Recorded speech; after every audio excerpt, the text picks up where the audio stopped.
So you want to join the military.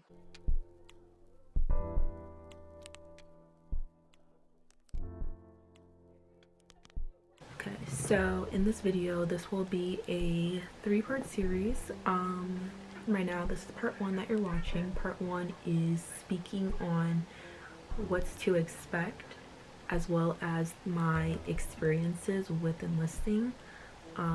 Part two will be my experiences as well as what to expect once you get shipped out to basic training in AIT, and then part three is what to expect when you go to your first duty station or your first unit.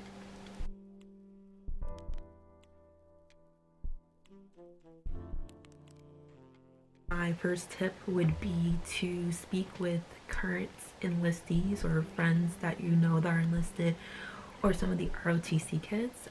They're typically more honest about what takes place with their experience, and not to mention like they're closer in age to probably you. I'd assume you're somebody who's probably 17 to 30, so you're within that age range to know like what's going on now versus somebody like who enlisted into the 90s where like it was just totally different back then.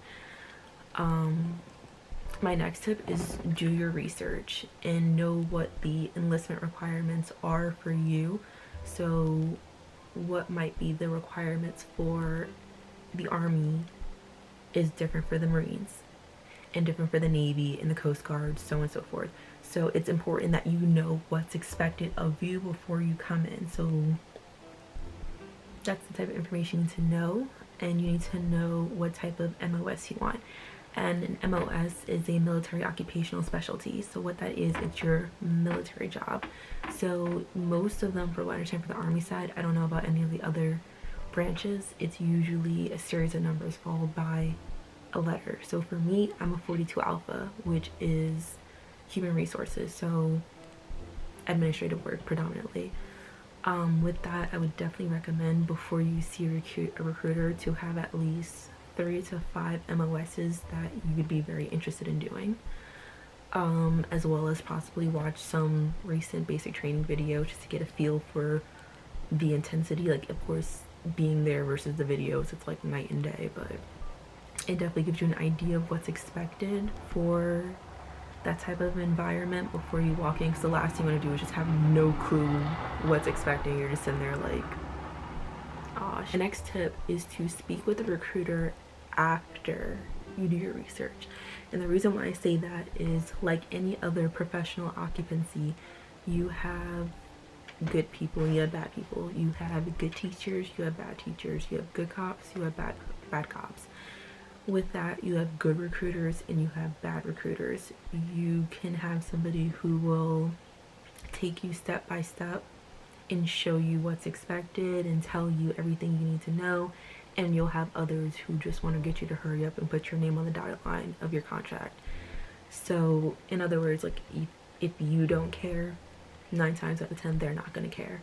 So with that being said, definitely recommend taking the ASVAB if you can while you're in high school. Even if you don't think for sure you're going to be in the military, I would still say still take it. It doesn't hurt anybody. You're not signing anything away. It's just a test to see where you're at and what occupations you would fall into. If you partake in any drug usage, or if you've had any previous arrests or public offenses, whatever the case may be, that's something you need to discuss with your recruiter right away. And the reason being, it's not good to wait, because they're gonna find out one way or another. Like, once you give them your social security number, they find out anything and everything. So the last thing you want is for them to be, oh, by the way, I had a whole public offense, or I got arrested for whatever, or I tested positive for this. Like, no. If there's something going on, I would highly recommend you talk to your recruiter about it. They might talk with you for a minute and shame you, but they'll just, if it's nothing too crazy, they'll brush it off. In terms of drug usage, maybe wait it out like 30 days. Like, I don't know the whole process of drug usage and getting it out of your system. I would assume 30 days is what it takes for it to get out of your system. So like, if you know you're gonna test positive, I wouldn't recommend seeing a recruiter right away. But That's up to you. So we've done our research, we've talked with friends, we've talked with the recruiter, you've taken the ASVAB, whether it was in high school or with your recruiter. Now it's time to go to MEPS. And what MEPS is, it's a location where everybody goes to sign and enlist into the military. So literally all branches are together in this one building. It doesn't matter who you are, it doesn't matter what you're enlisting to, Army, Navy, Marines, Air Force, Coast Guard, we're all there in one building. So usually it's by your state capital. There's probably one or two different buildings, but predominantly for what I've noticed in my state, it's all located by our state capital. When traveling to MEPS, I would definitely say pack as late as possible, because you don't, it's only like a 2-day trip, a day and a half at that. You don't want to come with a whole suitcase and all that. Like, all you need is just maybe one pair of pants, 2 shirts, of course, like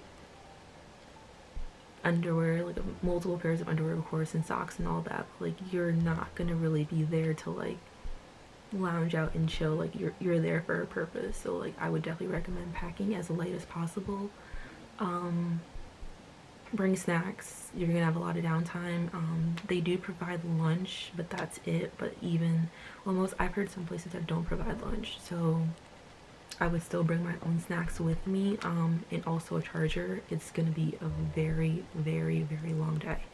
So a lot of the military is hurry up and wait, so you definitely want to have some snacks with you. You want to have your phone charger with you, because you're going to be on your phone for a while with some downtime. So the last thing you want to do is like be at MEPS and your phone's dead and you can't get in contact with anybody or your recruiter. Like, you definitely want to have that type of stuff ready to go. Even with your personal documents, keep everything in a organized folder. The last thing you want to do is lose your social security card or some type of important document because you were being lazy and tried to shove it in your back pocket and it fell out, or you try to shove it into your backpack and now it's missing and now everyone's on a hunt for it. Like, nobody, don't be that person. And with that, I believe you have to take your ASVAB again once you get to MEPS. I could be wrong, or it could have changed for me. They made me take it again. Well, they made everybody take it again. I'm not sure what that was all about, but they had all of us retake our ASVAB. And the last thing above all, if you go to MEPS, do not make Air Force jokes, Chair Force jokes. Don't do it. Okay. Then, alright, so now we're at the last step. We talked with friends, we've done some research, we talked with a recruiter, we went to MEPS. So in the end, the last step is swearing in. So with that, there's a certain person that does it. I don't know the technical name for it, but you all stand in a straight line, hand up, like I promise to protect America, blah blah blah, so on and so forth. And then you sign your contract. With your contract, please make sure you read your contract and know your obligation. I know so many people who are upset with their current contract because they didn't read it, and 9 times out of 10 they were more excited the fact that they got a bonus but didn't realize what came with that bonus. So I don't care if it takes you 5 minutes, 20 minutes, an hour, read your freaking contract.